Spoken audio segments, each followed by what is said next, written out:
அஸ்ஸலாமு அலைக்கும் வரஹ்மத்துல்லாஹி வபரகாத்துஹு. உங்கள் அனைவரின் மீதும் ஏக இறைவனின் சாந்தியும் சமாதானமும் உண்டாகட்டுமாக. சிந்தனைக்கு சில மணித்துளிகள். ஒரு நண்பர்கள் பள்ளிக்கு தொழுக போகிற நேரத்தில் நிறைய பேர் நம்மக்கிட்ட பழகுவாங்கல்ல.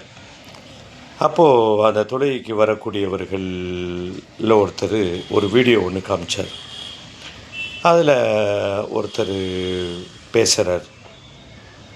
என்ன நமக்கு தெரியல, அவர் வேறு மஹல்லா சார்ந்த ஒரு வீடியோவில் பேசுகிறாரு.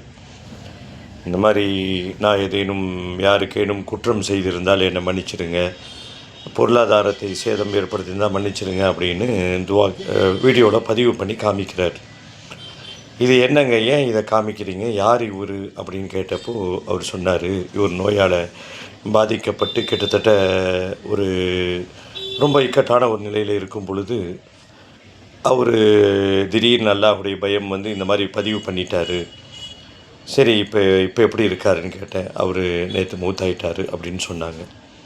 இதுதான் ஒரு முஸ்லீம் இப்படித்தான் இருக்க வேண்டும். பாவம் நிகழ்ந்திருக்கலாம், பாவம் செய்திருக்கலாம், உறவுகள் துண்டிக்கப்பட்டிருக்கலாம், ஆனாலும் இறையச்சம் அவனை விடாமல் கடைசி வரைக்கும் அவனோடு ஒட்டி கொண்டே இருக்க வேண்டும். ஒரு நல்ல மௌத்தில் தொடர்ந்து பயணிப்போம், பேசுவோம் இன்ஷா அல்லாஹ்.